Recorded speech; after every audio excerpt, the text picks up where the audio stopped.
Un balai incessant. Tout au long de la journée, les patrouilles de la force française Licorne quittent le camp militaire de Port-Bouët. Viens. Aujourd'hui, direction la résidence de l'ambassadeur de Mauritanie où 300 personnes au moins ont trouvé refuge. Les hommes du capitaine Laurent viennent y décharger 500 rations de survie, de quoi tenir 2 jours au mieux. Le capitaine se charge lui-même du mode d'emploi.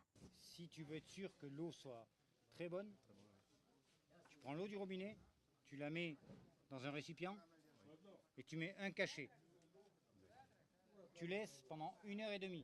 Là-dedans, il y a des choses qui sont soit pour l'eau, pour la rendre potable, soit pour allumer un petit feu. Et on a déjà vu des enfants en train de manger des cachets qui étaient soit pour l'eau, soit pour allumer le feu. Donc forcément, on essaie de les protéger, qu'ils ne se trompent pas. À l'étage, un cabinet médical s'improvise. Qu'est-ce qu'il a mis dessus là? C'est de la cendre. C'est un truc traditionnel qu'ils ont fait ici. D'accord, bon, ok. L'afflux de patients est difficile à gérer et l'équipe ne peut rester sur place plus de 30 minutes.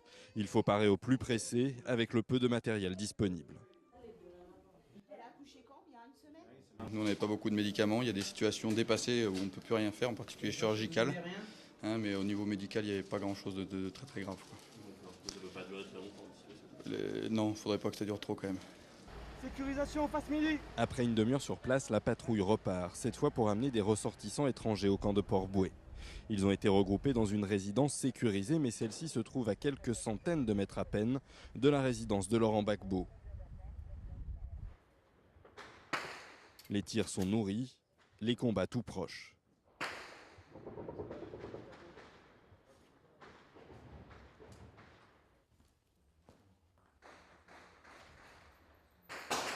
Les militaires français profitent d'une accalmie pour repartir. 4 blessés évacués de la résidence de l'ambassadeur mauritanien, ainsi qu'une petite dizaine de ressortissants français et étrangers les accompagnent. Ils vont rejoindre les 1500 autres civils se trouvant toujours au camp de Port-Bouët.